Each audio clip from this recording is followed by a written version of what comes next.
Moon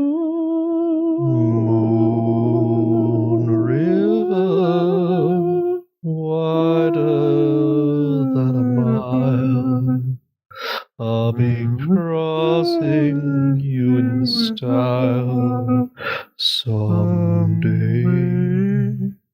Interesting fact about the Moon River. What's that? It's not actually reflective. What do you mean? Moon River. Well, it's a river, Right. but it's sort of the mouth of the river, so it's quite silted, so it doesn't reflect The light. the moonlight. So what they have to do, because all the tourists visit the Moon River, wider than a mile, Of course. because they want to cross it in style someday. But they want to see the moon reflected in the river, obviously. Yeah. So what they do is they got this big sort of bag from the dump. Right. And they painted it white. They painted it to look like the moon. Oh, And they just yeah. plonk that in the middle of the Moon River and hope that people don't notice. But I actually rode over there when I was down at the Moon River. Right. Did you now? Did Yeah. you? Right. Okay. Yeah. And So I you took went the to bag this out. Moon River. Yeah, I dredged it out. Dredged it out. You know, used my grappling hook. Dredged it out. Grappling hook? Yeah. Well, it's buried in the river. Was this while you were like at sea catching like squid and crab? I may have just returned from a calamari hunt. Yes. And you went, right, I need to find something else while I'm on this Well, hunt. I'll tell you what, Jimmy. What actually happened was I tried to weigh anchor at the Moon Beg your River. pardon? What did you try and do? Well, Jesus Christ, it's a family show. you see, I'd just been out fishing for a long time for squid. Right, yeah. And there were a lot of squid on the boat, and some of them were still alive, and I wanted to finish them off. So I put the anchor of the boat down, and it caught on what I thought was the moon of the Moon Right. River. But upon dredging it out, I realised it was just a bag painted white. Right. So what I did, pulled it out, and the squid, they were ravenous. You know, they'd been on the boat for ages. They were still alive. They set upon this bag, and they sucked all of the white paint off of it, and revealed a message on the side of the bag. And that message, it said "Talk Mailbag" on it. Sorry, has a squid attacked you, Jamie? Has one of the squid got you there? And the only way we knew, because the squid Yes, the squid. sucked out Yep. all They sucked all the paint gum. off. Yep. Oh, God, right. Why not? Yep. So what was in luckily, this mailbag? Well, there were 2 letters in it. Amazing. Thank But God. I would have told you earlier, because obviously this didn't happen today. Otherwise, I wouldn't be here of on the course. show. So I would have told you earlier, but the squid actually ate the letters, so I had to kill them and obviously cut Fucking them up hell. to find the Yeah. letters and dry them and clean them and all sorts. It wasn't very good, but I've got the 2 letters here. Amazing. That's all that matters. Would you like to hear them? Yes. I mean, after all that effort, it'd be rude of me if I just turned around and went, do you know what? It would. actually, I'm glad you have said I'm you gonna are do interested. It anyway. Yeah.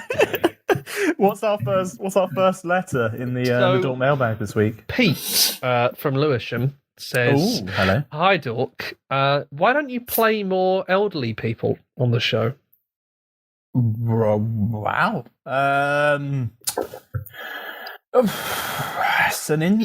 Fair point, I guess. I guess the issue we have is, we're relatively new music focused. And relatively, fresh sounds, if you will. And, I don't want to have a sweeping generalisation here, but... You hate the elderly. I'm just saying, the elderly are not releasing, probably at a rapid rate, the sort of exciting music that others are, is what I would say. But at the same time, we've talked quite a lot about Tom Jones coming on the show. Yeah. If he would like to come. Ringo, of course. Of course, yeah. We've made these claims. I guess we have to try and improve that with more classics. I mean, we sang Moon River at the start of this show. I think we've mentioned Madonna. We've played Ozzy Osbourne. Exactly. We've done the hits. I'm sure there's been some other stuff. Yeah, we've done a load there. I would suggest, though, if you want more, I guess, older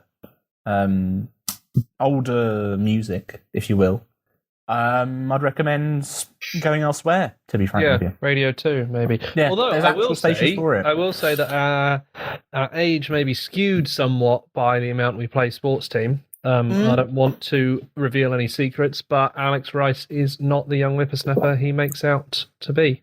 That's all I'm going to say. All I'm going to say is Nivea. Look into it. Look into it. But thank you for your question, Pete, anyway.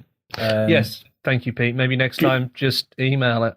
Instead of what? Putting it in a... putting it in the Moon River. What's our second question that you've pulled from the body of a squid? This one is actually from someone else from Lewisham. This is from Baz from Lewisham. And he said, why is Big Bird so big? Wow. Obviously, Big Bird. For those not in the know, I presume we're talking about Big Bird from Sesame Street. I can only assume so. The iconic legend. Unless there is some sort of nicknamed gangster called Big Bird, potentially. Known for being able to spell the alphabet and also being yellow and with feathers. Who knows? I don't know what goes on in Lewisham. That's all I'm saying. Why is Big Bird so big? It's a good question, Was it a diet that Big Bird was on from a young age? Do we ever see Big Bird's parents? Because Big Bird's parents could be bigger. That's true. He could be small by comparison. He could be tiny in comparison. I don't want to look into the idea of some sort of, genetic engineering. I dare not think. Maybe he was made in a laboratory. In a similar vein to, I guess he was made in a studio, wasn't he? It's created, if you will. Yeah. I presume they're in the same, gang as like Wolverine. Is it Storm? The other X-Men, if you will. No, Storm's just from birth. Wolverine and Deadpool, I think, were the ones created in a lab. They were created in a lab. Of course, Wolverine had the healing factor, but had the adamantium bonded to his claws. And Deadpool then had Wolverine's healing factor implanted in him.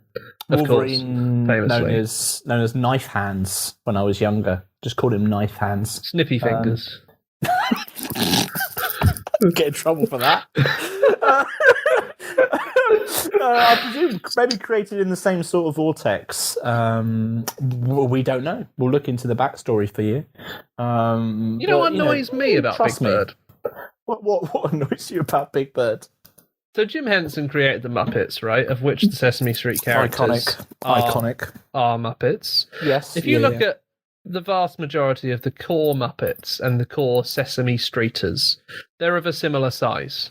If they were standing next to you, they'd be about halfway between your knee and your thigh, probably. Around that, maybe? Probably, yeah, probably. And then he just went, and then there's just a fucking huge bird. He's 7.5 foot tall. It's like, what?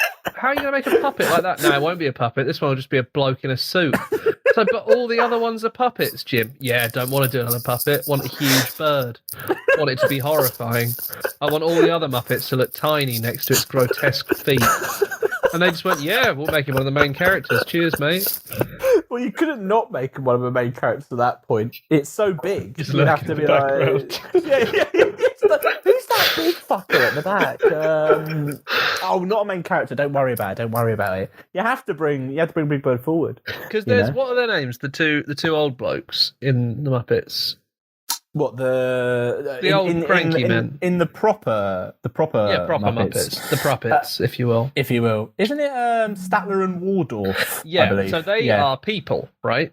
Yes, they're humans, technically. Right, and they are roughly the same size as, say, Kermit, who is roughly the same size as Elmo. Like Fozzie Bear. Well, let's say Elmo size. In Sesame Street. Okay, Elmo, standing next to Big Bird, comes up to about his knee, if that, right? So, if we're assuming that Statler and Waldorf are roughly human-sized, admittedly that makes Kermit a huge frog, let's say that they're 6 foot to make it easy. Yeah, why not? That means Big Bird is like Godzilla-sized. And yet Elmo and the rest of them are just mates with him, like that's normal. Maybe how's he even hearing what they're saying? I mean, we don't don't know the volume of Elmo in actual real life because they've got microphones. If you meet Elmo, he just deafens you instantly. Deafens you. It's like, ah! A shockwave can be felt a mile away. Fucking hell, like, just fucking whacks your face backwards. You're like, Jesus, suffering. The complexities is the thing, isn't it? I guess it's the dynamics of life. I think that's why Sesame Street's so enduringly popular. Because the Big Bird's so big. No, I think, there's, on the surface, this sort of happy-go-lucky kid show. You dig a bit deeper, there's a lot of dark paranoia in Sesame Street. Yeah. A dark beating heart. It's like Apocalypse Now, isn't it? Everyone remembers the soundtrack, but no one remembers that bloke covered in mud that kills Marlon Brando, do they? Big Bird is the bloke covered in mud killing Marlon Brando. Elmo is the end by the doors. What's the Cookie Monster? He's that man that shouts "Never leave." No, shouts "Charlie, don't surf." That guy. All right. Okay. For all of you big fans of Apocalypse Now, that's one for you. Yeah. I hope we've answered. The question. Thank you, Baz. Pete and Baz. Thank your you, questions. Pete and Baz from Lewisham. Keep safe. More than anything. I guess, now that the squid-related nonsense is out the way. Now we've put a lid on the squid. Now we can move on with the rest of the show. I guess it's welcome, of course, to Down with Boring. We hope you're well. Hope you are. For anyone that tunes in about now to avoid that bit we do about the mailbag each week. Yeah, welcome. We're here to talk about new music. Yes, we are. We've got Tom Grennan. He's coming up later in the show.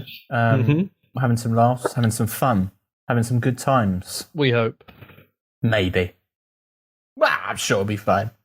No one's run away yet from the show, so it's maybe It's true. So even if he does, it'll be a fun novelty. Exactly. You can't win either way. Before the novelty, the newsalty, which is the news. The music news. The music news. That's what's going on. So what's been happening this week? Well, let me talk to you, Jake, about Taylor Swift. Mm-hmm. That's right. It's not a new album, but it kind of is a new album. Let me talk to you about a re-recorded version of Fearless. Backstory, I guess. Taylor Swift, this last year, announced that she was going to basically completely re-record all of her albums. This was because her music basically got bought by Scooter Braun. First of all, name Scooter. How do you feel about the name Scooter, Jake? I liked it when it was the German techno guy. Didn't like it when it was Scooter Braun. Yeah, understandably. Deep apologies to Scooter, the German electro pop band, for that. But he basically went and bought Taylor Swift's old record label, and in that process bought her whole back catalogue, which means that he owns Taylor Swift's music, and Taylor Swift was not a fan of that. So she's been left kind of like, well, I don't want to keep giving this fella money, so how about I just re-record all the albums? And she's doing it again.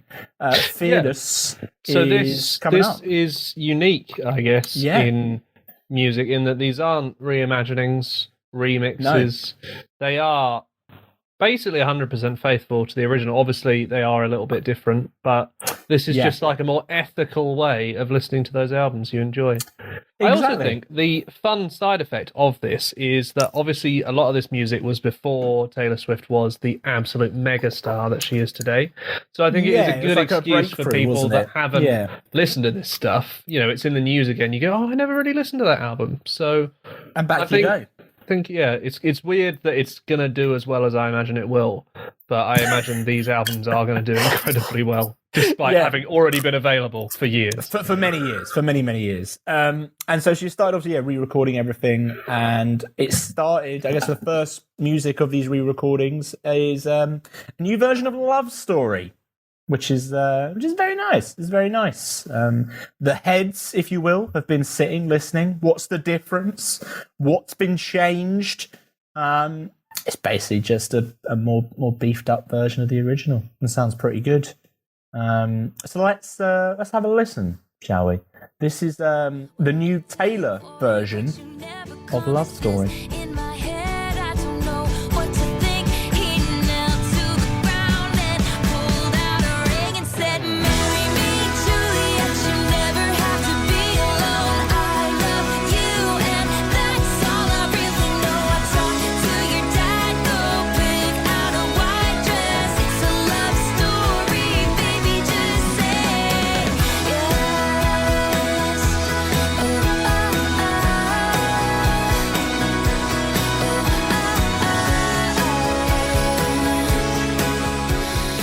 Would you potentially go back and re-record any of the Dork podcasts, Jake? Without you. I wasn't suggesting that, but it seems like you are pretty on point with going for that. There was a part in, I think it was episode 12, about 36 and a half minutes in, that I would definitely redo. But other than that, I think they're perfect. Wonderful. Yes, we are faultless all the way through. Apart though from if you read one. Yeah, I mean, if you read reviews, it turns out maybe not. But I who think, reads them? luckily for us, I think we've managed to avoid ever being reviewed. So, thank you very much, one and all. So the new version of Fearless, it's being teased. Might be out. They're saying like April. Not messing around. Not messing around, Taylor Swift. well, got nothing else on, I guess. And yeah, put it in the diary. Of nothing else on. Please go. Yeah. Please join the dots here. Please. So South by Southwest, not on again this year. They've got a virtual one, and in that virtual festival, within its doors, within the venue that is the virtual festival, is a documentary. Charlie XCX's Quarantine documentary. Did you enjoy the dramatic pause there? Yeah, you really sold it. Like, have you thought about doing film trailers or anything like that? I have, but I'm blacklisted from all the major organisations. We won't ask why. This film is called Alone Together, and it is basically a documentary that was filmed alongside Charlie XCX's Quarantine album. Nice. Do you think we're going to see a lot of these, like, quarantine documentaries now? Because, like, no one's had anything else to do.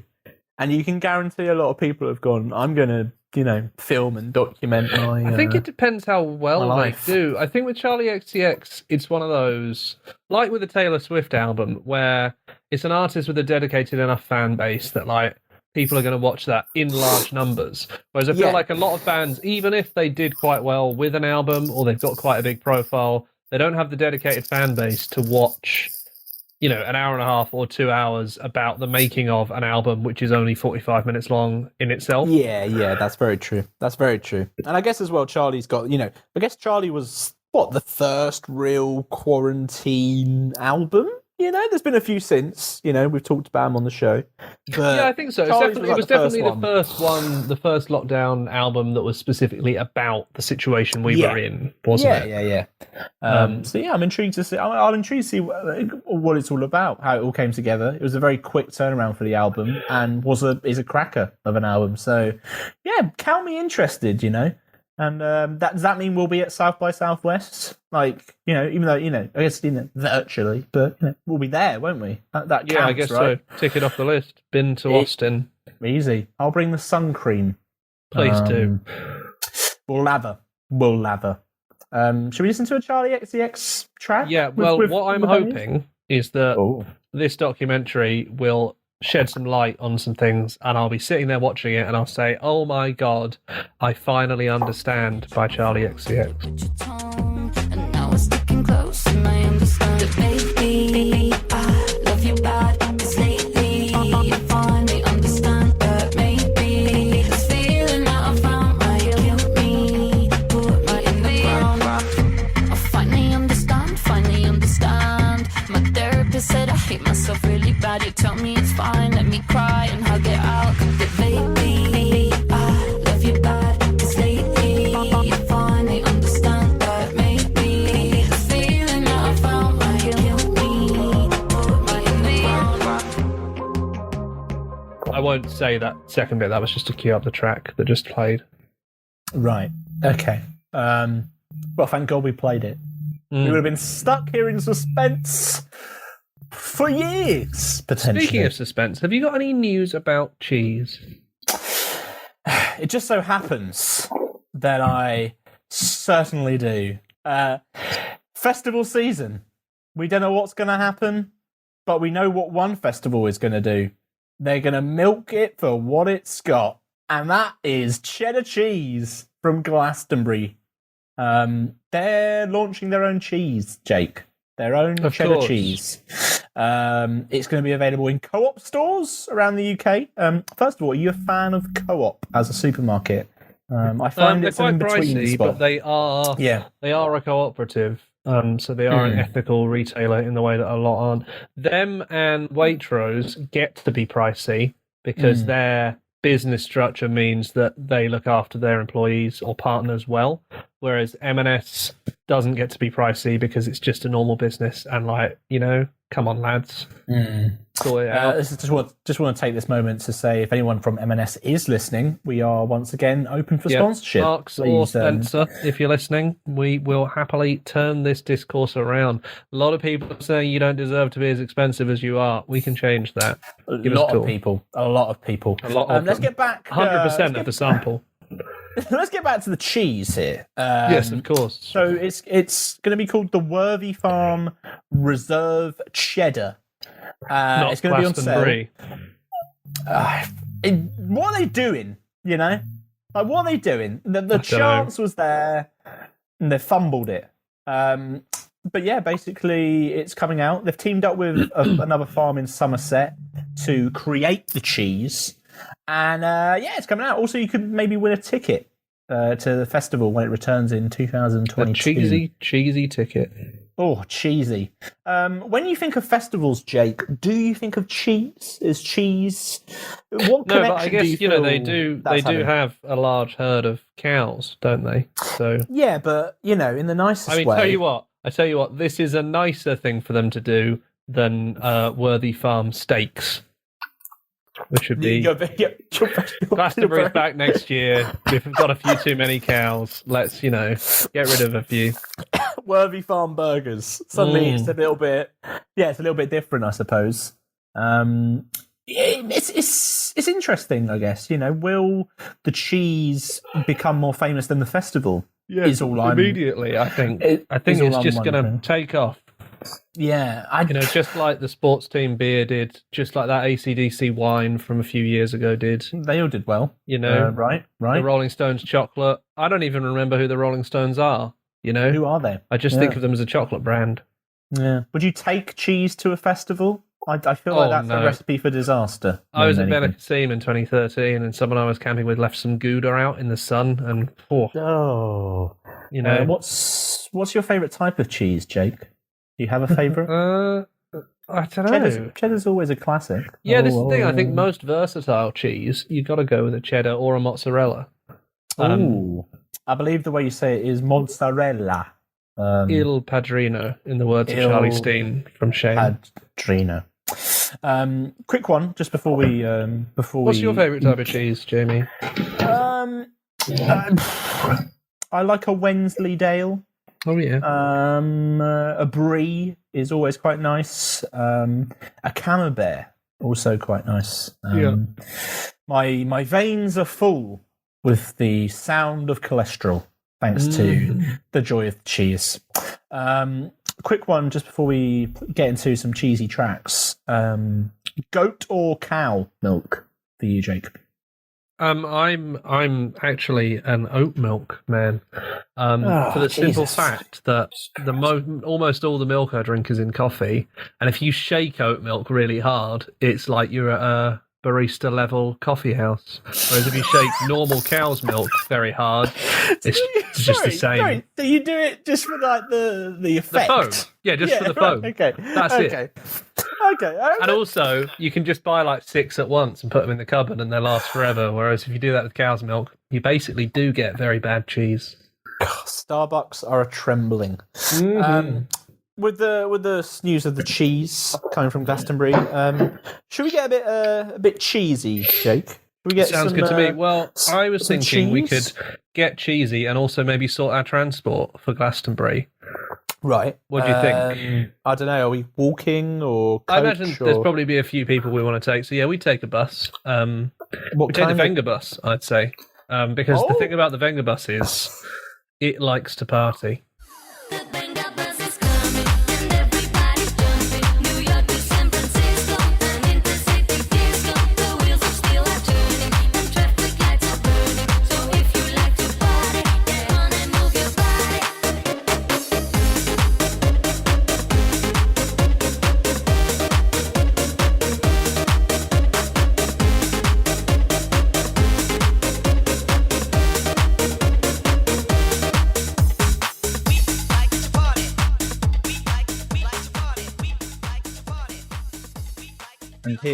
And here we are, Jake. And Jake, I have news for you. We are not alone anymore. He sounds so depressed at the concept every week of us having. I don't know why. Yeah, I need to. We're joined by Tom Grennan. You know, the excitement. The excitement. Come on. I am excited. How are we doing, Tom? Nice to have you on. Yeah, it's good to be here, man. How are you lot? We're doing all right. Thriving. We're pushing thriving. through. It sounds like it. Sounds like it. Yeah. My enthusiastic introduction has clearly really pushed the fact that we are doing well. If not in voice, but in spirit. You know, Yeah, man. if not in voice, in spirit. Good. How are things in the world, Yeah. Tom Grennan, at the moment? How is life? Life is I good. guess how looking forward to the release of a second album. Obviously, during odd times, but as a whole, how does it kind of feel? Kind of being at that position. Yeah, I'm excited. I'm just buzzing to get this album out. Obviously, it was meant to come out last year, and I didn't want to obviously put it out because it just didn't feel right. But now I'm really excited for it just to come out. I feel like the weight of it will be off my shoulders. Which will be nice, and I can kind of just hopefully then look forward to touring it, and I think everybody's just wanting it now. Yeah. So yeah, and life is good. I'm happy. I'm in the happiest place I've ever been in. Nice. And things are looking good. So Nice. I can't complain. Look at that. The optimism is buzzing. I was about to say, the people we usually have on the show, they end up just being like, well, there is this, but, look, ready to roll. Yeah, ready to I'm rumble. feeling positive. I think every day I'm kind of just getting up and just thinking of the good things in life and just trying to weigh out the bad. And at the moment, there's not many bad things. So apart from not being able to leave the house and stuff like that, but apart from that, things are good. Yeah, Nice. I guess after months of, like you say, not being able to leave the house and having to delay the album, it must be nice for at least one of those things to have moved on now. One of those things to be moving, 100%. Do you know what? I read this thing the other day, and which really got me excited. It was about when the Spanish flu was about, 100 years ago, and when that was about, people were locked in, had to stay in their houses for 2 or 3 years or whatever. Yeah. And when people were allowed out, it was the booming 20s, and everybody suited and booted up. They came out excited. Everybody was just wanting to just get on with things, and everything just felt exciting back then. And I feel like that's giving me excitement. Do you know what I mean? I feel like when we'll be in the booming 20s and everyone will be suited and booted, looking dapper and just loving life. So I'm excited, man. I think, it's going to be good. You're getting the wardrobe ready, basically. Getting the wardrobe ready for the boom, mate. Yeah. That's good, because my wardrobe, it just looks like a bowl of different shades of curtains at the moment. I've literally lived in a green tracksuit for the past year. Yeah, just the idea of changing into clothes that other people are going to see is just going to be so novel, isn't it? Not just you staring down at the same clothes. What's the point, really? I know. Yeah. Just looking in the mirror that'll do. I'm covered at least. Yeah. No laws would be broken if I left the house looking like this, so it's fine. That's the fashion sense that you have. The fashion sense is, I'm not breaking the law. So. Exactly. God. And obviously with this second album, and kind of like coming out. You're talking about, I was telling that kind of like weight, I guess, being lifted. I guess was there a little sense of pressure after all the success that came with obviously your debut album? Or did you put pressure? Did it feel like maybe not even pressure from other people, but maybe pressure from yourself to be like, right, I need to do this again. How much bigger can I go with this? How do I follow this?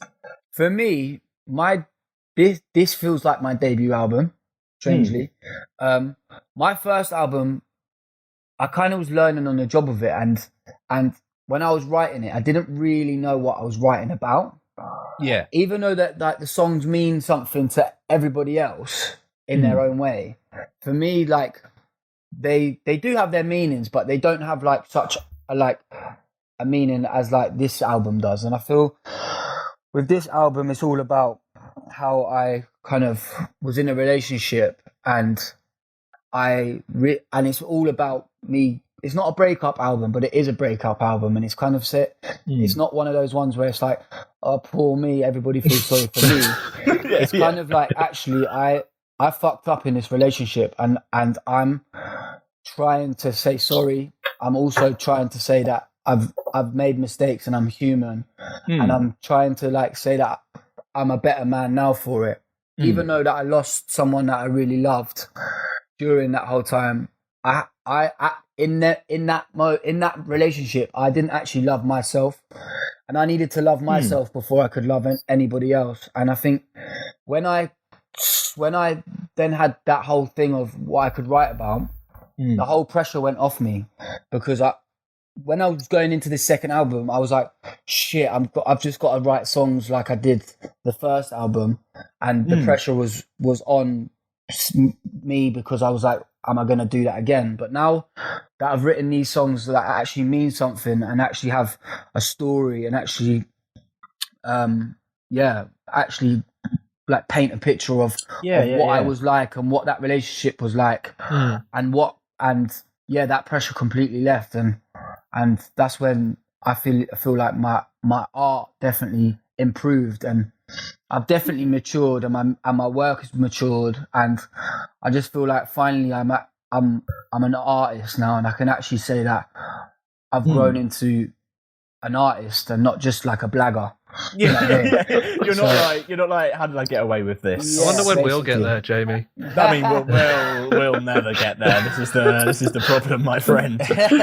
We never will. But no, I mean that's it, though, isn't it? You've kind of like, I guess there was that fear of, all right, where do I go from here? But you managed to kind of like, I guess not, kind of like be open, I guess, as well. Like, do you definitely feel this is a definite more like, I guess obviously more personal, but more open album as a result? Yeah, it's completely allowing people to come into the life I was living, and in this album I definitely like I'm honest, I'm true, and I'm very open, and I feel like that's why I named the album Evering Road, because Evering Road is a street in Clapton in East London.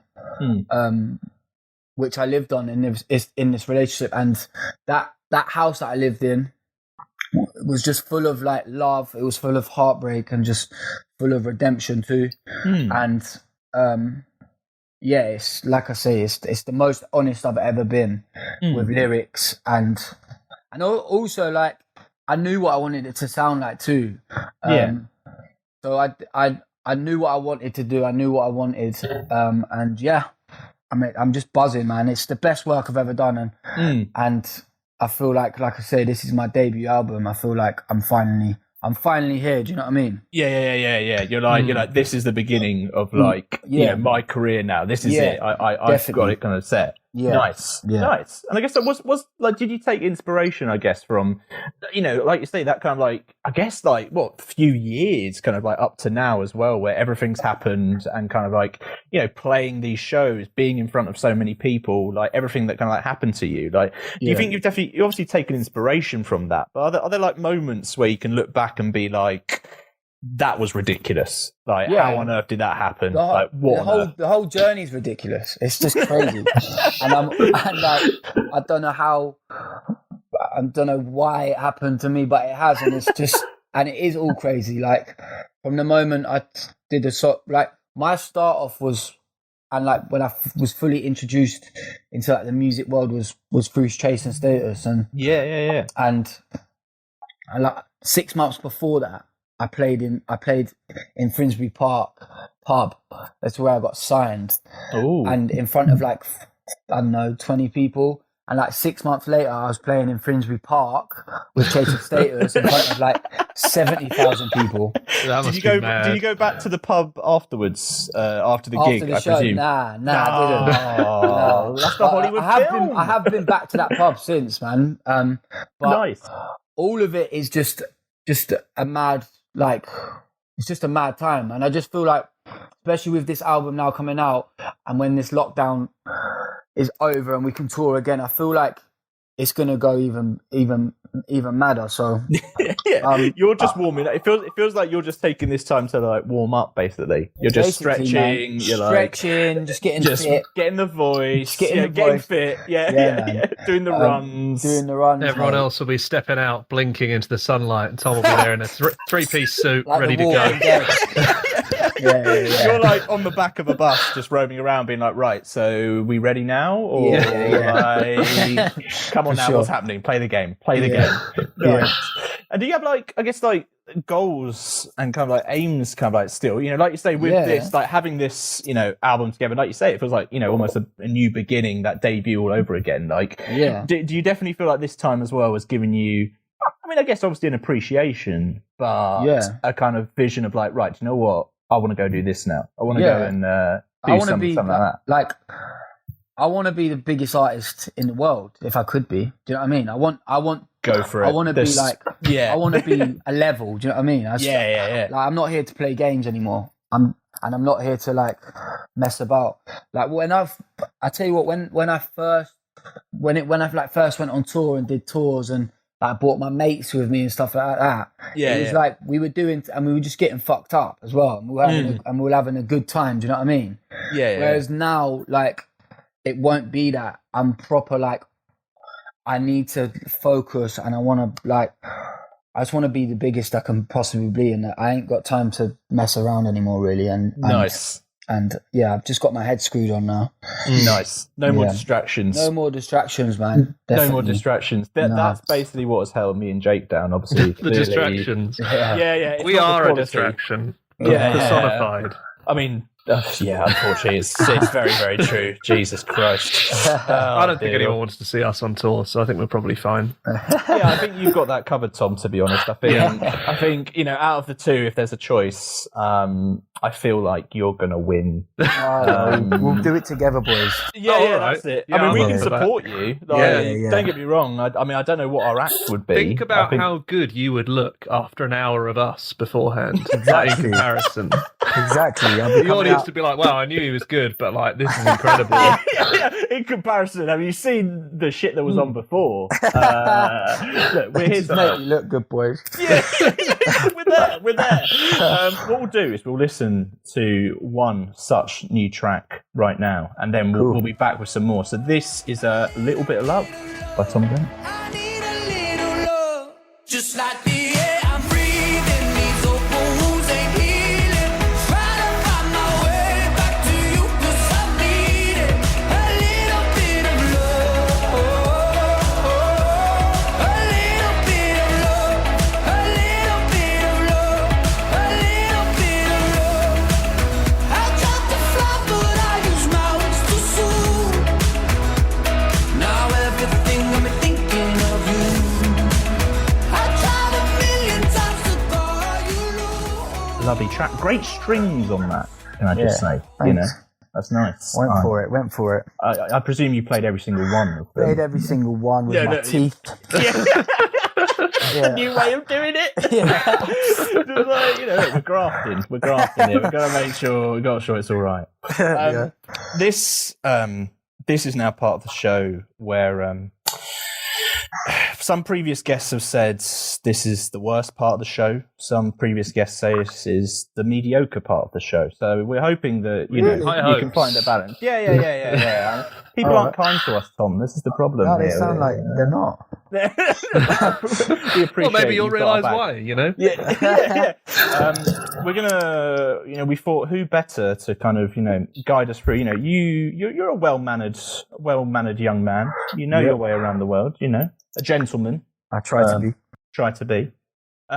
So we thought, let's get your lowdown on some manners from around the world, some etiquette, if you will. Okay. And we've nicely titled this. Oh, please! Well, hey. This is That was not worthy of a way. I really appreciate it though. Yeah. You're kind of holding me up, just like that. Jake, do you wanna start us off with? Yeah, one okay. So such- basically, what we're going to do is we're going to say something that's considered polite, either in the UK or around the world, and just get your take on whether it's necessary, whether it's annoying, whether you do it yourself, right? Okay. So easy one to start off. Shaking hands. Do you think that's a good thing to do in this time of pandemic? In this time, I was about to say, all the times you picked for this. yeah, I would say no. I would say I'm more of like an elbow toucher now. Nice. But the Do you thing think- is, what gives me, I have a phobia of elbows.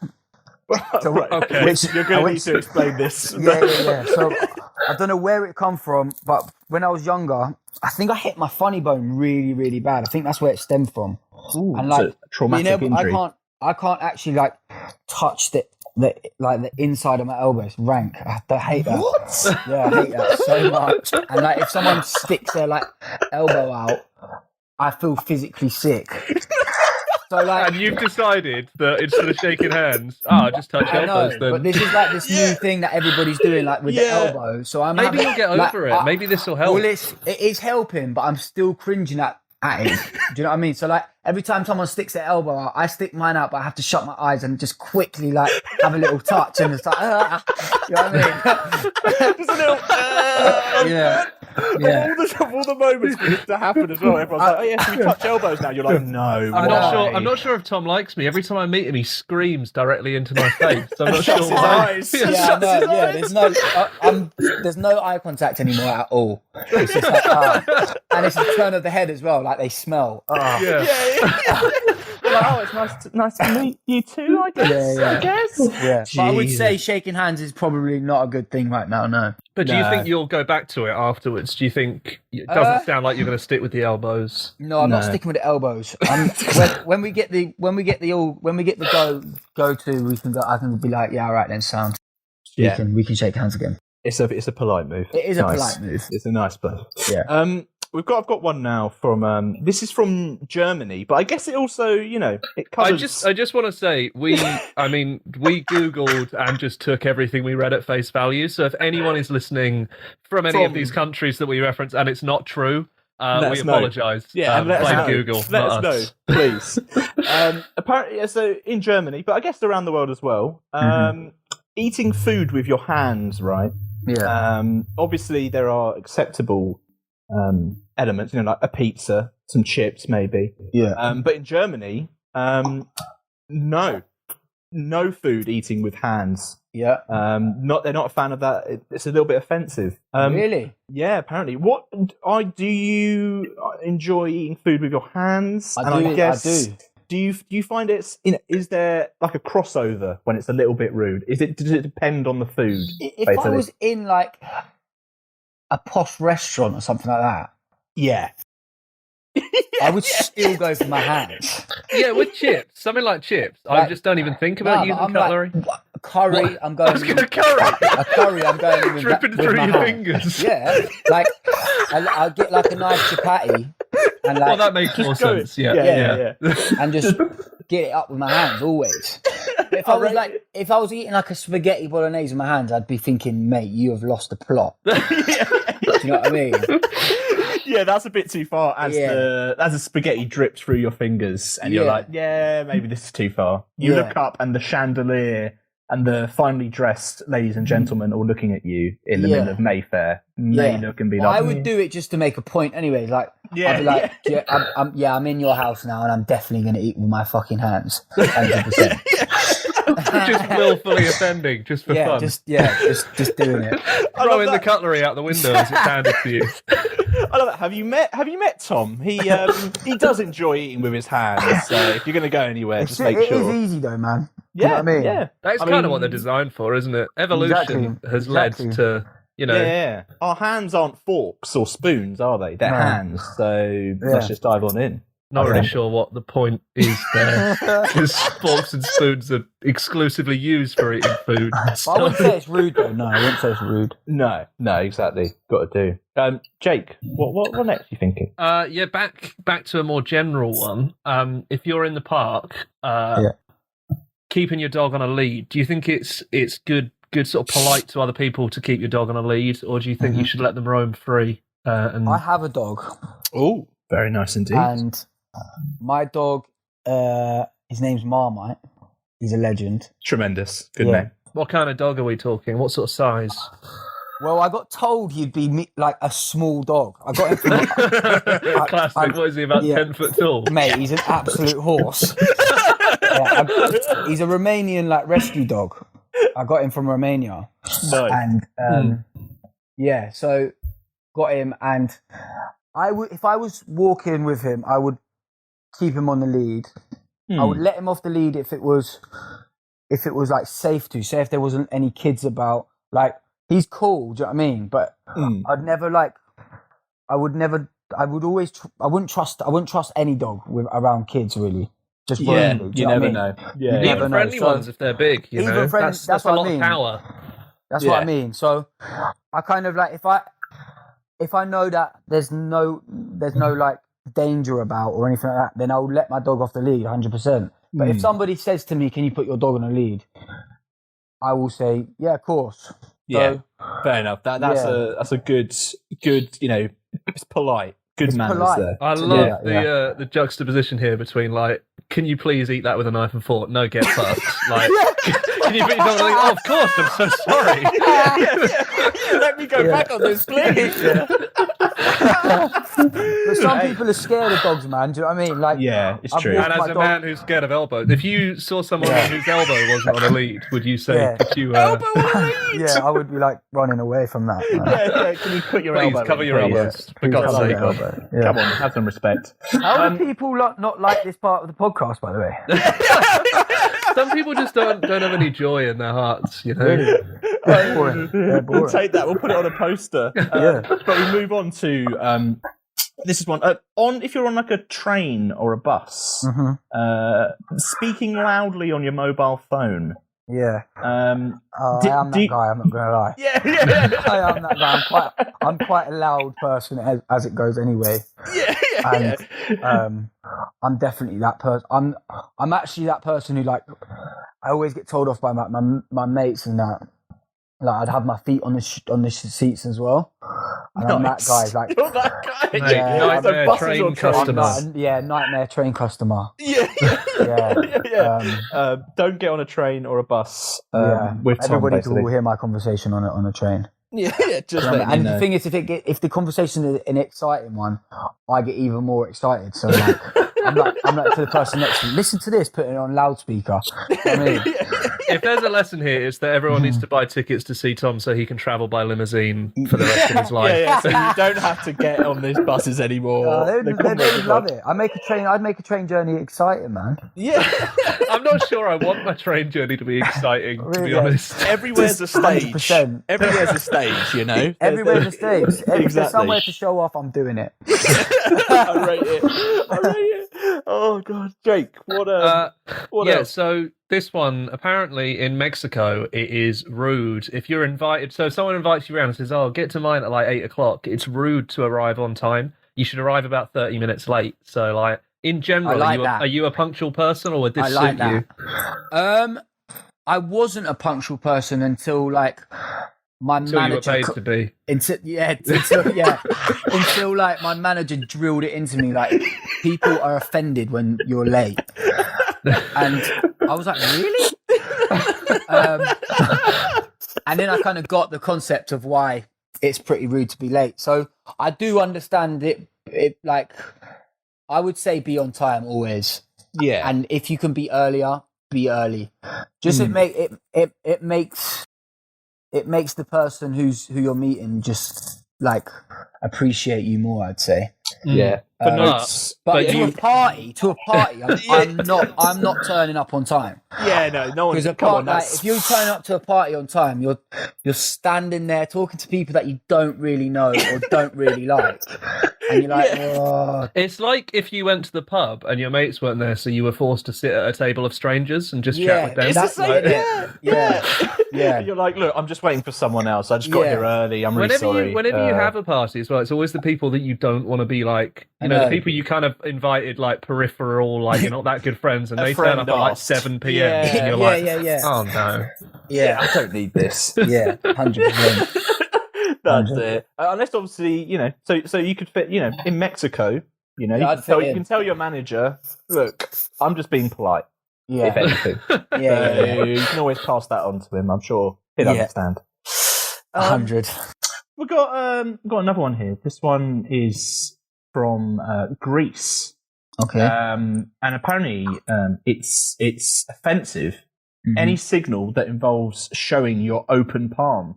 I thought you were going to say something else then. That's offensive everywhere. Yeah, I was going to say, what? You're like, do I need to say, what the actual opinion is? But no, in Greece, including waving, it's seen as the open palm is seen as offensive. So what they do is they kind of like your palm is facing in. So kind of like, how like the Queen waves, like the royal family waves with the turning of the wrist. Isn't like that the fucking... Yeah, I was about to say, Prince do they shut their Greek, fist? right? I'm pretty sure the Queen's husband is Greek, so maybe that's why she does it. Maybe she's just never told anyone that she does it to, not piss keep him off. happy. Yeah. That's it, like, not to be offensive to her husband. Yeah, I reckon that's it.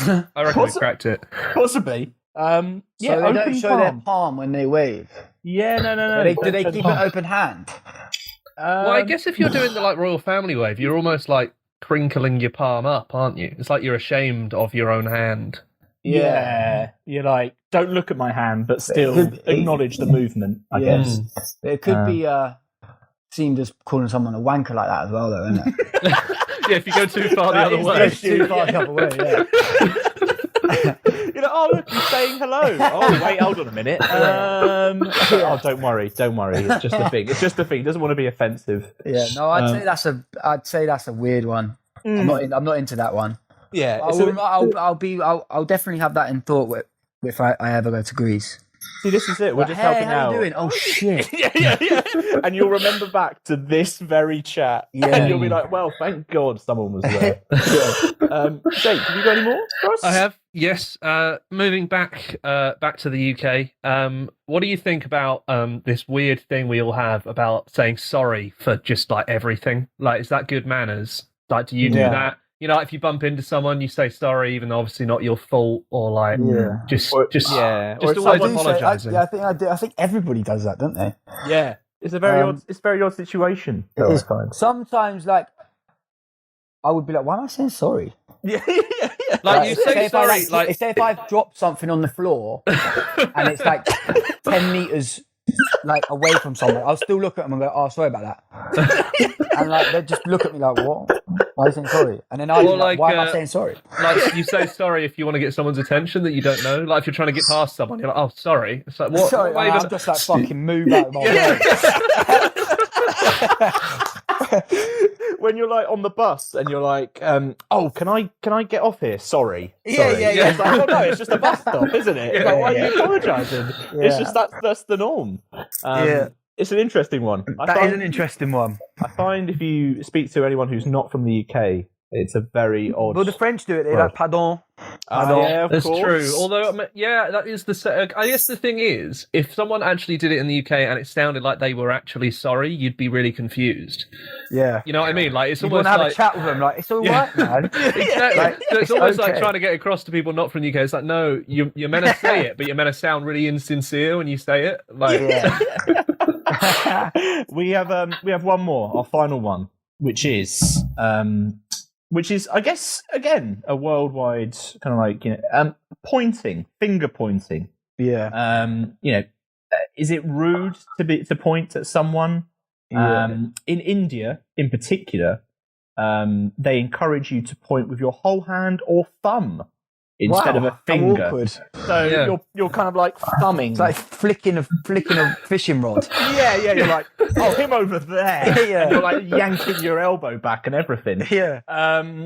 Finger pointing. Do you find it rude, or do you think I would say if, people like, need to? if I was like in somebody's face finger pointing, I'd be like, you're rude, mate. What are you doing? Get your finger out my face.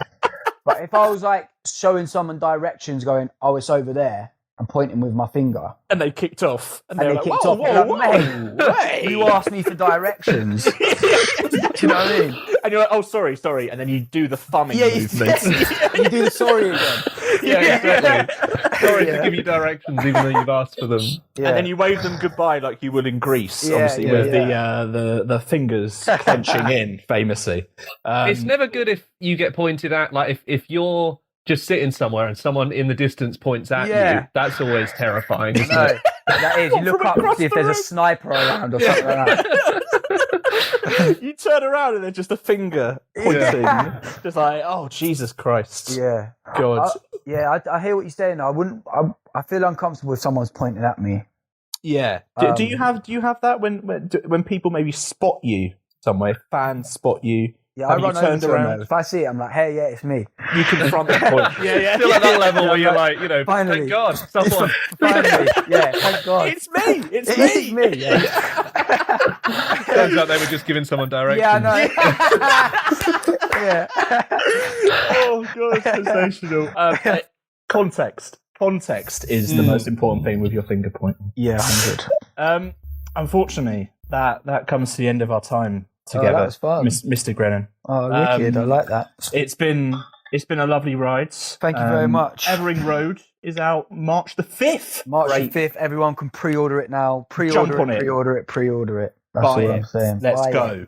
Get it for the cars. Get it for the radio. Get it for whatever you want to do with it. Exactly. Spread the nerd. If you buy more than 5 copies, Tom will point at you specially. I will point at you, 100%. Send a picture, just you point at the camera. There you go. You're welcome. Thank you, Tom. We will leave so much. This Is Something Better by the man himself. Enjoy. Nice one. I do what I wanna when I wanna. How you gon' see I should get my head out of the clouds?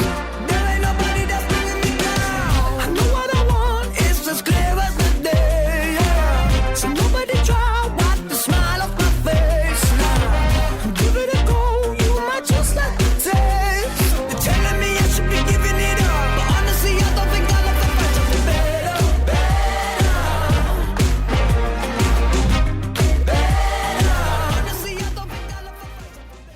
There goes. Young, fit, ready to go. Tom Grennan. All right, something mate. better. Did you give him your number in the end, or did you bottle it? Look, we've got plans after this. Tom, lockdown. if you're still listening, Jamie is single. He eats horrible food, and for a while, his flat didn't have a bathroom. Get in touch.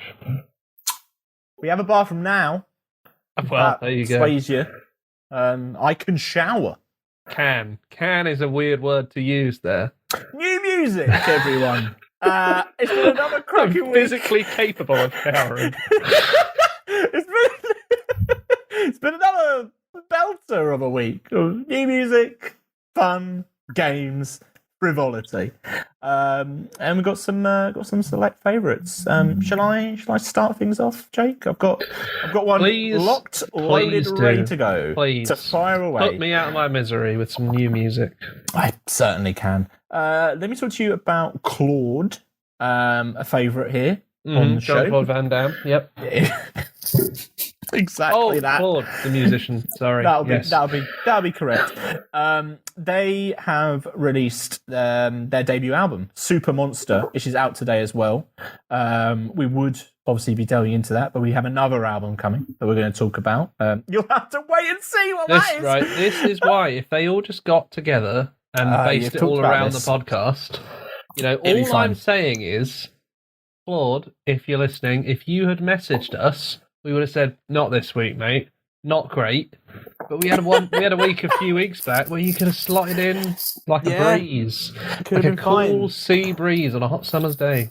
There was no one. There was nobody. We tried. But instead, let's talk about Guard Down, which is, I guess, was the last track released this week from the record. And it's just, I'm like, I've been slowly just like built and built and built into this world of Claud, where like, you know, when they first came out and had some like tracks, I was like, oh, you've clawed your way in. Oh, sweet God. But yeah, this is just another one, and across the album, it's just a really stunning, really, really accomplished record for a debut album as well. Like, I'm just really blown away by how great it is. It's kind of like that meld of just really, really great songwriting and this kind of like pop sensibility. It's very feel good, but alternative at the same time.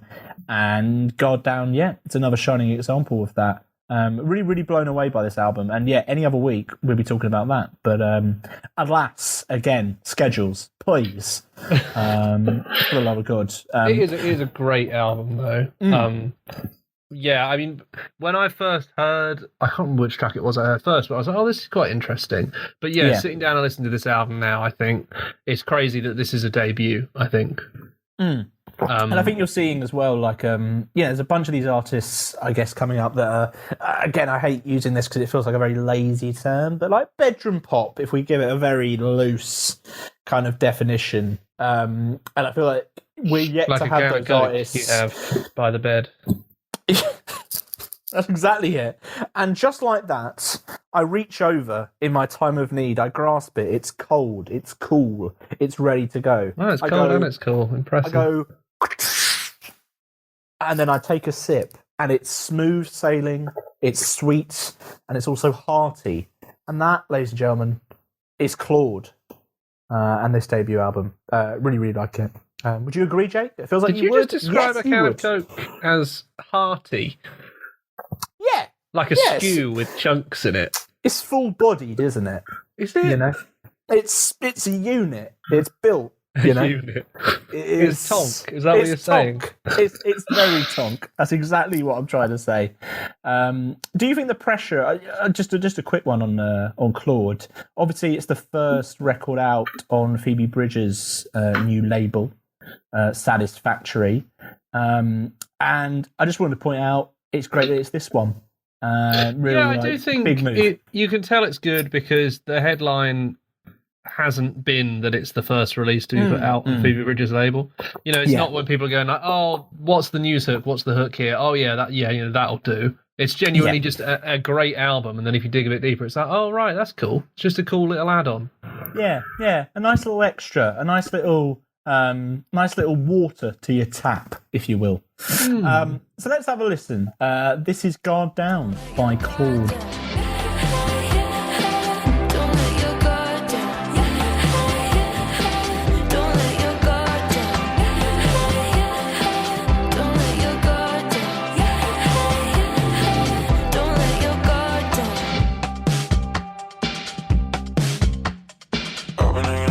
myself a lot. I'm turning 21 in a couple months, and I heard that life gets easier. Hope this shit gets crazier. I get fucking greedier, knowing that you're seeing harder. Super Monster is the album.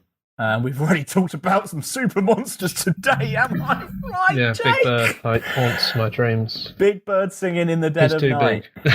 Oh, God. Take these. Well, Take no, we my won't- broken arms. and don't learn to fly. Jake, No, what, stop me crying. what else is about? What else has caught your ear? Jamie, I remember last week you said to me there aren't enough 6 and a bit minute long post-punk influence tracks on this Is show. that what I said, is it? Yeah, Is you that did. what I said? So Yeah, I you thought I did. would bring along. I would bring. You didn't say it that way. It's like, yeah, go on then. Why not? Why not? Yeah. So, Social Contract is the band. Yes. Buzzard's Wake is the track. I am normally averse to a 6 and a bit minute Well, I was long about track. to say, Jake, you've been the one that's obviously been talking about the radio edit You've Of talked course. about this quite ferociously. But this track is 6 minutes long because it's atmospheric, Jamie. Ooh, it's vibes, if you will, with a Z. Exactly. It's the kind of track Yeah. you put on and you sort of forget it's on, but it feels like you're in a film, you know? Ooh. That kind of music. You know, like, not really music to put on for the music's sake. You put it on to enhance the vibe. And the vibe here is I'm in a misty ghost town being hunted by Big Bird. Right, that's exactly the vibe of the song, is it? Yeah. Based on Big Bird. I also really, really like this track. This band, it's a weird one because, like, it can be very. You hear bits of it and it changes throughout. So parts of it are kind of quite post-punky. Other parts of it, I kind of get this, like you say, this grand, like, cinematic sort of idea. And I think I've kind of settled on this. Like, I guess there's a lot of, like, Nick Cave in this song. Like, it's I think that tracks. like, I think, but I do think it is genuinely quite an atmospheric track, and not in a sort of wanky way. It is like it needs to be as long as it is. Whereas I feel like the thing I have against songs that are basically over 4 minutes long is half the time you listen to it and it's like, I didn't write this and I can't play an instrument, but I can tell you where you could cut a minute out of this song. You don't need the 2 minute intro. You just don't. Whereas with this, it is a real slow burn, slow build track, and I really, really enjoy that everything's given exactly the right amount of time to breathe in it. It's really, really well put together and does feel like it naturally leads from 1 to 2 to 3, and then, you know, it is 6 minutes. You're like, oh, I didn't even really clock that it was that long. And I couldn't tell them where to cut 3 minutes from it, so I guess they can keep the 6 minutes. Yeah. There's no complaints over here. I believe the EP, actually called Buzzard's Wake, is out in March. It is, March. Jamie. That is true. It's as if you're reading the same notes as me. We're prepared. Maybe. I mean, I don't know. We're falling apart. I'm halfway through a bottle of rosé, so let's just see how we go on the rest of the show. It's true. Rosé, of course, being slang for lemonade. In where? In where? In the Jamie Muir household. It's true. It is. This is Social Contract with Buzzard's Wake.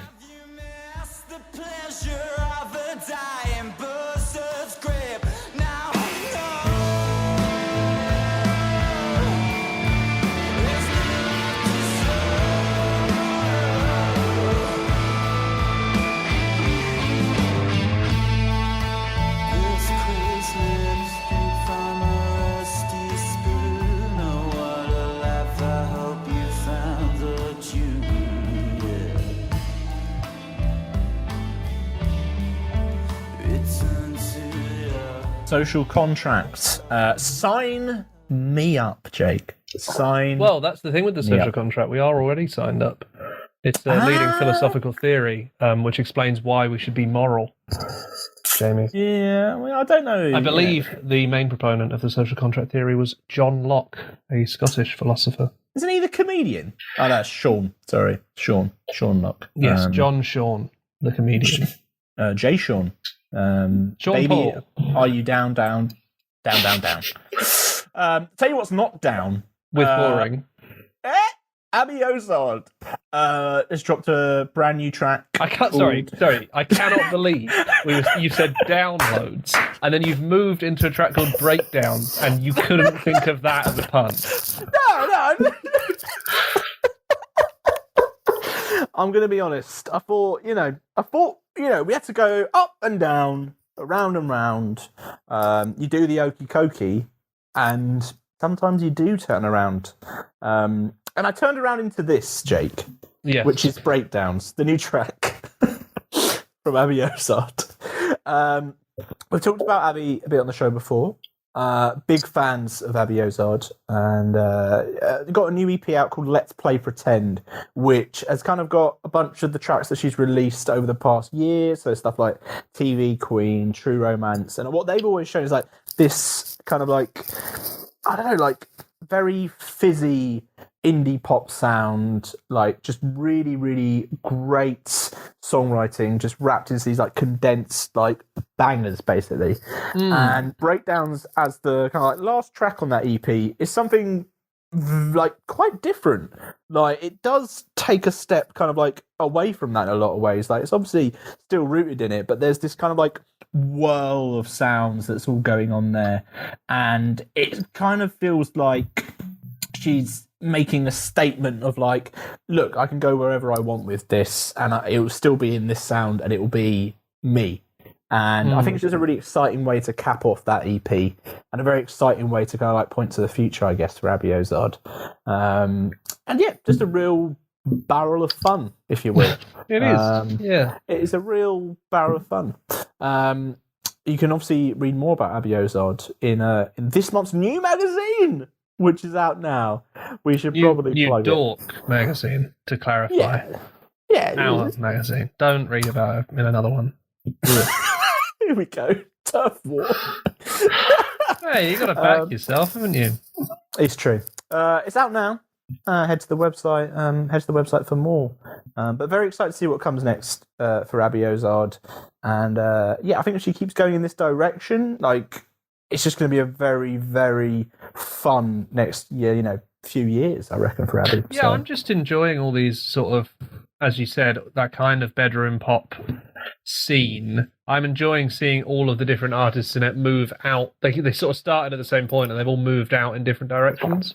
Yeah. And I'm really enjoying this week, obviously, Claud's album, this Abbie Ozard as well. It's just like really, really cool to see them sort of growing into the stuff that you could always see was there.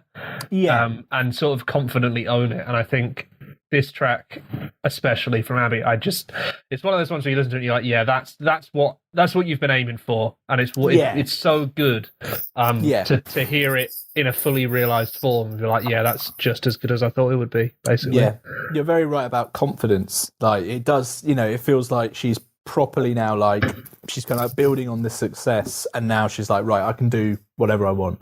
And the result is a very, very good track. So let's have a listen. This is Breakdowns by Abbie Ozard. And as I break from my social media profile, turn it down 'cause my life's getting too loud. Without any pressures, everything's so fucking hard. We play the same tunes, nothing moves on small sound generations. Stuck at mom's house, the goals move, got no translation. Breakdowns, Jake. Breakdowns. Break it down now, y'all. One hop this time. Dun hop this time. Dun. The Milky Bars, Jamie. Slide right on through, shall we? Yes. Excuse me. What about Milky Bars? The Milky Bars are on me. Right. Well, and by me, I mean Milk, the band. Right. Okay. A band which annoyingly have a full stop at the end of the name, which I think I would always forget. How do you feel about? Yeah, I mean. So if you were to say, like, I'm going to see Milk, would you have to put 2 full stops at the end of that sentence? I guess you would. Yeah, because the name is Milk with a full stop. So yes, this is Milk, full stop. I don't know how you're going to say it. Milk. You've got to really be definitive. Well, you can't vocalize a full stop, can you? I guess you pause afterwards. So this is Milk with their new track. That one, right. So this is You and I by Milk. It's got a very, very enjoyable instrumental to it, which is what drew me to it originally, which sounds a bit like that Childish Gambino track that went viral a while back that I can't remember the name of now. It's got a sort of whack, whack, whack, whack, that kind of vibe to it. Oh, Redbone. Yeah.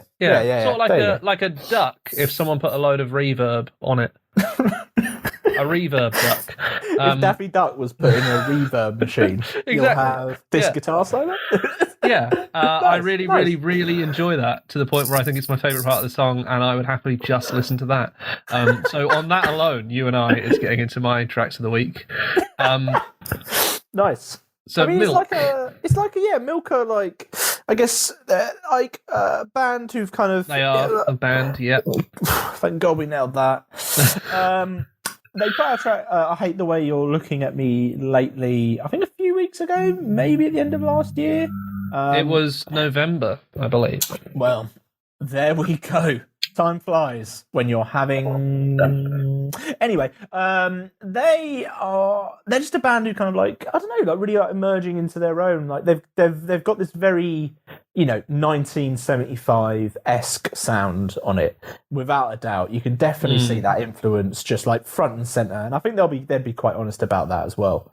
I also don't think I'm not the 1975's biggest fan, as we're aware, but I don't think that's an overdone sound. I think they kind of get away with it in a way because the 1975 that they are almost aping aren't what the 1975 are anymore, and nothing else has really filled that gap anyway. So it's not like they're doing a tribute to anything that's around. It's just like you say, an influence they wear on their sleeve, but also one that doesn't really apply to any other bands, I would say. Yeah, no, definitely. And like you say, 1975 have kind of like almost moved on a lot from that sound that you can imagine. Like, I mean, if you're a fan of, I guess, second album 1975, second album 1975, I think you'll love this band completely, because they're it's just really sharp indie synth pop, just done very well. And this song is quite a little groover. Do you know what this song reminds me of, Jake? Is it a duck? No, curling, actually. Oh yeah. Because it's just so smooth. Right. One for the curling heads listening. Well, not really going to get into it. This song, they wanted to write a song about long-distance relationships, right? And they then clarify by saying relationships without sex, which, yes, understood, Milk. Yes. I got it first time. Yeah. So they've got this sexy instrumental, they say, but the lyrics are very honest and almost pathetic at times. Oh, So, pathetic like your joke about curling, but honest and a little bit sexy.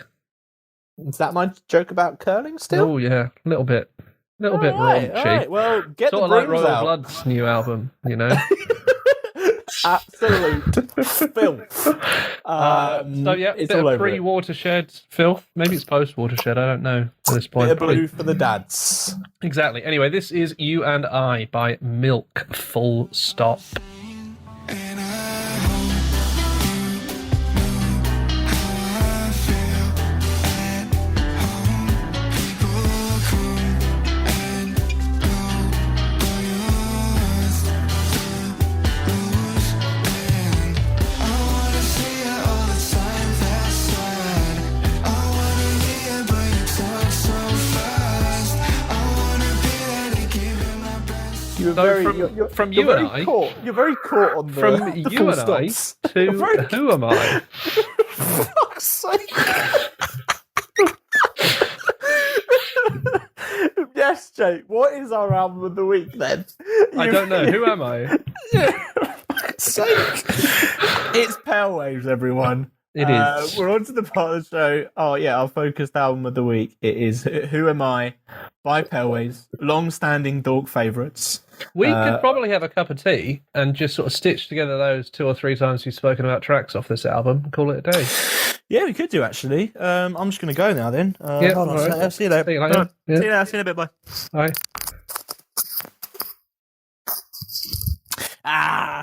Joking you. We've got a lot to talk about, so let's talk about it. So Pale Waves, Who Am I? It's out now. It's a absolute scorcher. They've been on the cover 3 times, I believe. Right. Once, not twice, but thrice. And yeah, it's a big return for them. New direction in a lot of ways. And yeah, we're going to talk about it a little bit more. But first, let's have a listen to Easy by Pale Waves, taken from the album. You keep the lights on for me. You help me to believe. Loving you is easy. Loving you is easy. You changed something inside me. I'm not who I used to be. Loving you is easy. Loving you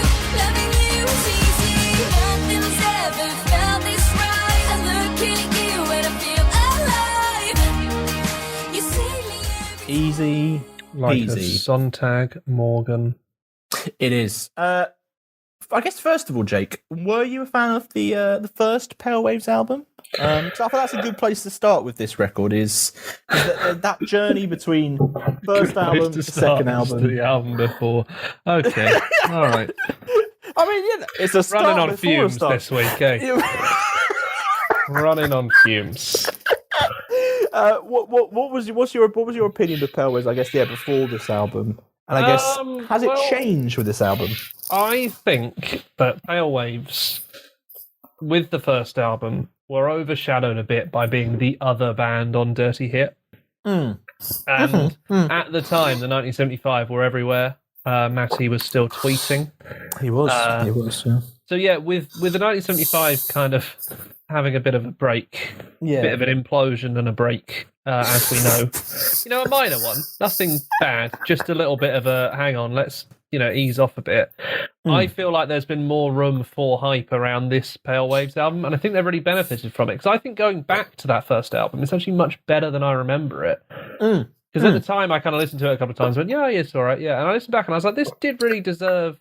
Obviously, Pale Waves are a big band. They got a lot of press and that. But I think this album is getting and deserves to get more than the first, because I think it's better than the first for me.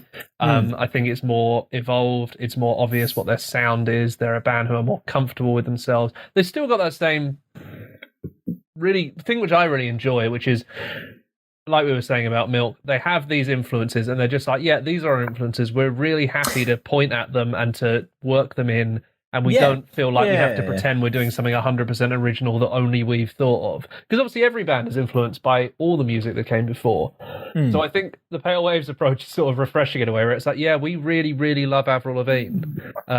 And we've worked some of that sound into the album. And it's like, oh, great, cheers. And you listen to it and you go, yeah, I get that. That's it, isn't it? It's like, it doesn't feel like, there's a lot of times if you go with kind of like these real, kind of like obvious, I guess, but like obviously, in your, there they are influences. You can sometimes end up being like, oh, they're just trying to do that and that's it. But it kind of takes on a life of its own with this album, and I guess making that jump and that change in sound and making it feel so effortless but yet still Pale Waves, I think is pretty amazing. This knack for just writing incredibly catchy indie pop tracks really goes off, and I like the fact that it just feels like they've gone and moved in this direction, but it feels so seamless for them. It doesn't feel like it's jarring against, them trying to be something else, or it feels like, this is logically where it was going to go next. And for that, it just works so well. Listening to this album, how just track after track is just as catchy and just as good. There's not really a lull on the album. I am surprised by how much I enjoy this album. I quite like the first one. I didn't have any high expectations going into this. I wouldn't count myself as a massive, massive Pale Waves fan. Like, I wasn't there going, oh yeah, it's coming out this year, I'm really looking forward to it. It came out, I listened to it, and I was sort of blown away by how good it was, actually. Yeah, really pleasantly surprised by how consistently good it is and how well it holds together as an album. Because the singles I did enjoy, but I didn't expect the whole album to be at the same quality level, and I just think it is. I think this is a really, really good album. Yeah, it never lets up as well, does it? It's literally just goes at it from the start, and you're hooked in it. And it is that thing we've talked about with other albums. I find it's like a, to say it's an easy listen isn't a bad thing. It's as in like you listen through and you're like, all right, cool, yeah, I can click play again. But it's just very, very easy in that regard, and that flicking between styles. And I guess it's just this continued kind of like evolution I kind of see, which is like, you look at the likes of, Bieber. Jesus, the B movie. Bieber Doobie. When you're watching the B movie, you just think to yourself, this visionary storytelling is equatable with Pale Waves. Like Bieber Doobie, obviously that's slightly heavier, I guess, but you get like Chloe Moriondo and Youngblood, and it feels like it's come at the perfect time in that regard. I mean, Heather just really comes to the fore here, She really like takes that mantle of being like a front woman and feels like she was already felt like a star off that debut album, which I really, really loved. I really, really liked that debut album, and it feels like she's just taken it even more so in this one. And I think just, the ability to just transition in that regard into a second album and to do that so well, and for them to be full of just absolute bangers. I think love it's how just, much good fun. personality's in this as well. Yeah. I think the lyrics almost read like basically like diary entries, you know. And I do love that it's one of those. I don't think any other band can cover these tracks. You know what I mean? I just think listening to them, they're so fused to the personality of the band and the personality of Heather, especially. I did really enjoy. You do really feel like you're listening to almost like her Twitter feed or her diary or something. There's that real feeling of you come away from the album kind of really, really knowing what state of mind she was in when she wrote it. It's not oblique and it's not subtle. It is, a lot of it is just like, here's my feelings. Here I am, Yeah. Very, very, very blatant. And it comes across really, really well. And it's just brilliant to see. And the result is a corker of an album from Pale Waves. A belter, good fun. They continue to be blooming stars. But don't take my word for it, or Jake's word. Take the music's word for it. And that is Tomorrow, taken from the album. So, this is Pale Waves, Tomorrow.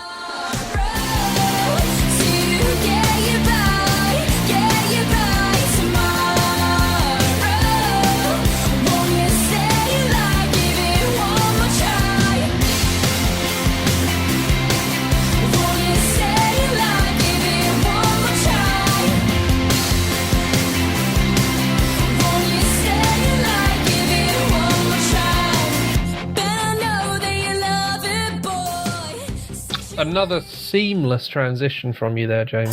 Thank you very much. You get ropier every week.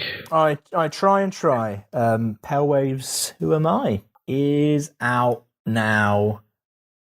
Oh, hail Pale Waves. It's out now. Are you stalling so you don't have to do the Tweets of the Week jingle? I know it's...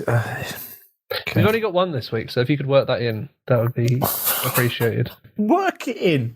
Just take off just the a S. note, Right. Yeah. It's just a note. Hey, it's not just an S, it's a way of life, Jamie. Work it in. Yeah, into the next sorry, week. I'll try my best here. Oh, all right, okay. Maybe you could do it in the style of David Bowie. Right, okay. Sweat.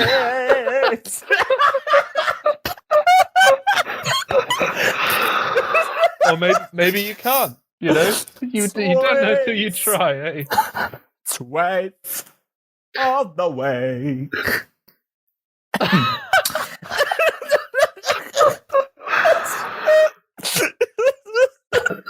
David Bowie with Tweets of the Week.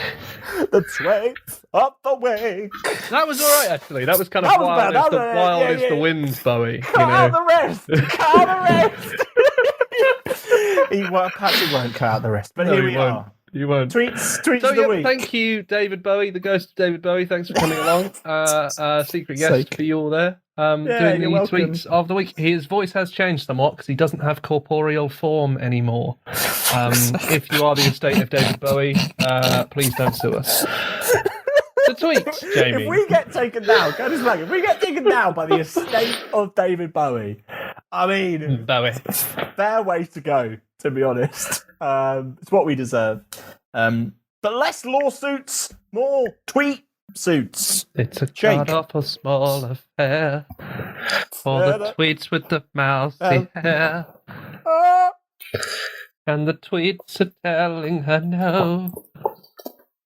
It's a tweet from Lau. I'm not going to carry on. No. What's Lau saying? He's saying, I'm not going to say the emojis. I'm not going to say them. I'm going to try and do them. You're going to hack them out. Yeah. So he's tweeted. Wait, sorry. I didn't have it open. They've tweeted. Lau has tweeted. I'm not perfect, but I do have perfect feet. And then I can't actually act these ones out because it's a 2 hands in the air and then a cat screaming. But like that. No, that's not how cats scream. They'd be like a meow. Yeah, like that. It's not doing a shit, Jamie. Lau says, I'm not perfect, but I do have perfect feet. Jamie, what do you think about your feet versus Lau's? Do you think you have better or worse feet than Lau's? I think my feet are in a pretty poor condition, I'll be honest. I just, they, as far as I'm concerned, as long as they keep me upright, that's all I need. I know other people, I don't know, maybe pimp their feet out a little bit more. I would say that I do not. I would presume Lauv, and Lauv lives. I'm going to make a Live, laugh, Lauv. Of course, make a sweeping judgment here of where Lauv lives. But does he live in California? I'm guessing, maybe, maybe. At San Francisco, right? Okay. Or he was born there, so we'll give him that, right? Now in San Francisco. The likelihood of you being in a situation where your feet can, be out and about, quite high. Lauv and about, if you will, very high. Whereas here in the UK, of course, the conditions don't always suit the open foot gentleman. No, I think one of the benefits of the UK is that it is almost never hot enough that you can't cover your feet. Yeah. Which isn't completely necessarily a benefit for me, but that's the social contract in action, Jamie. The social contract is the reason you should put your feet away is because you want everyone else to put their feet away. So everyone should put their feet away and we'd all be happier, That's the social contract in action. Is it really? Yeah. Is it really? I'm not a fan of sandals. Are you a fan of sandals, Jake? No, because I'm not a hippie, a hiker, or a dad that's really embarrassing. None of those things. Or Rick Rubin, famously. Yeah, well, Rick Rubin's probably into the hippie dad sort of Venn diagram. Probably quite enjoys hiking. He's the middle of the Venn diagram. Rick Rubin is the middle of the Venn diagram. Rick, if you're listening, we would happily retract that statement for £15. If you could make that payable to, both Jake of us, that'd be true. Well, we'll discuss that off air, but, it'll be one of those. So you think Lauv's got better feet because you think Lauv has to have better feet? Yeah, I think he has to. He's a pop star. No one's coming around my house thinking, oh, let's look at this fella's feet. No one's there doing that. What I find interesting about pop stars is obviously they're rich, right? Right. So right, that's that, of course. Yeah, right. Yeah. Okay. Famously, loads of money. So when you see someone like pre and post getting mega famous, you notice they've got rich skin, Yeah, I see because that. they've obviously got some fancy skincare regime going on. It's called money. Money exactly, is the right? But skincare. what I'm saying is they've got that, and then they've got really great hair, and they've got really great teeth. And I'm like, okay, all of this is because you're rich, but surely all of those things still take time, even if it's just time with you sitting there and someone doing it to you.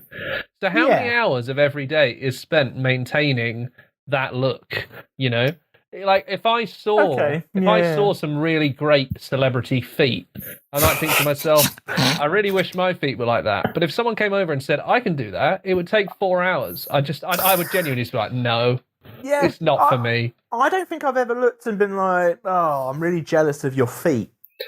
Yeah, we're not. It's not something that's ever crossed my mind. I've never gone, man, I wish I had your feet. I mean, for me, it's like, when Stormzy played Glastonbury, right? Yes. And he was there and he was ripped, right? He had his top off and you could see all the muscles and everyone went, wow, that man is in shape. Maybe I should get in shape. And then I presume they looked it up and they went, oh, I don't really want to work out 3 hours a day every single day. So I just won't because I don't want it that much. I feel the same with feet. Like, I don't know what I'd have to do to my feet to get them to foot model status, but it feels like also I've got to walk around. Like, how, do you just not walk anywhere? Yeah. That's a bit weird. Interestingly, Michael Flatley of Riverdance, of course. Yeah. If we want to put in some No, we don't. Michael Flatley has insured his feet for £20 million. That's how much that person's feet is it. You know when people say, like, I've insured my feet for £20 million or whatever, you know, my arms, my, I don't know, anal cavity, whatever it is.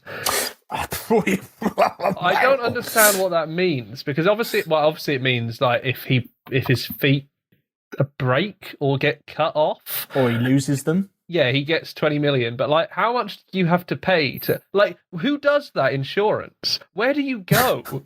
Like, hello, I'd like to, like, if I went into an insurance broker and said, can I insure my feet for £20 million?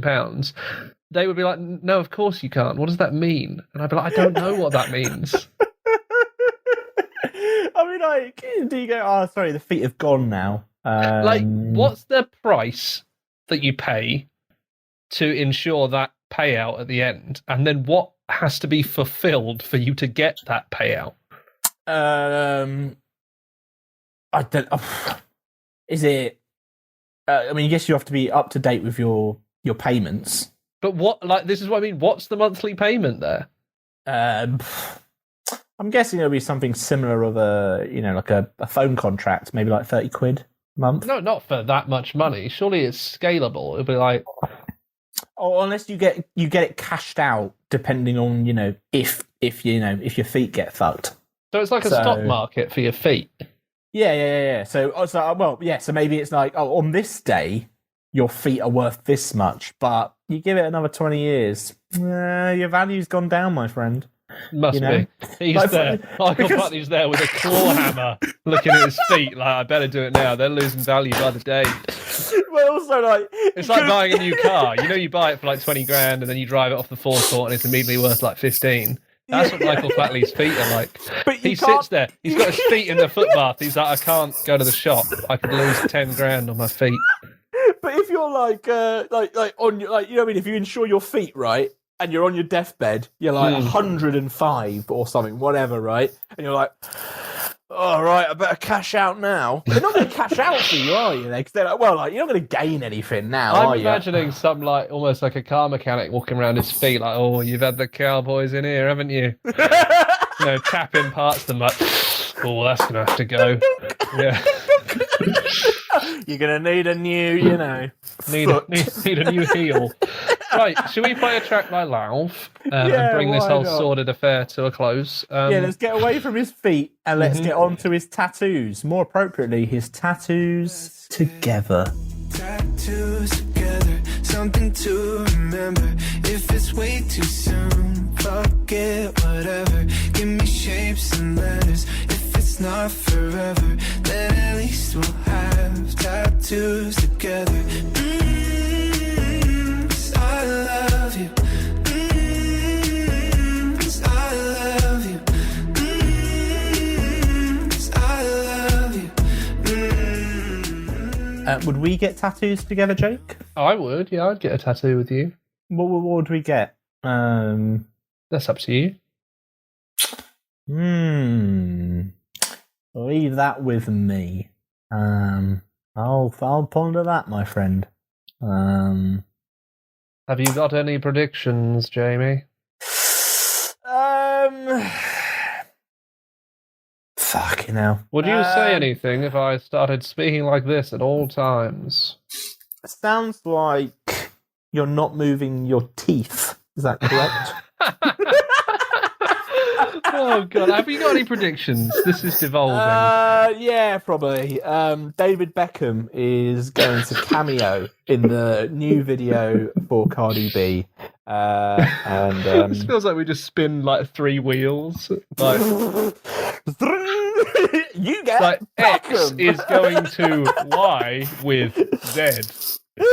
David Beckham is going to rap on a new track from Cardi B, and his line's going to be, "You want to bend it like Beckham? I am the David Beckham." I was going to say I am the bender, and I was like, no, you can't say that, lads. Christ. Jake, please. Yep. What prediction you got? I think that Prince Charles is going to buy a sausage dog and the Queen's corgi is going to fight with it, and they'll come crashing through the glass window of Buckingham Palace, and that'll be what finally makes this country get rid of the monarchy, because it would just be too embarrassing to keep them after that. So on one hand, you've got David Beckham's rap career. On the second hand, you've got the fall of the monarchy. Yes. It's going to be a big week next week, everyone. It sure is. Keep an eye out. This is it for this week. But remember, guys, it's been really cold recently, hasn't it, Jamie? It has been freezing. So a handy tip, guys, if there's frost on people's roofs or if it's been snowing, you can actually tell how good their loft insulation is by how quickly the snow melts, and maybe think about, re-insulating your roof and saving a few pounds, eh?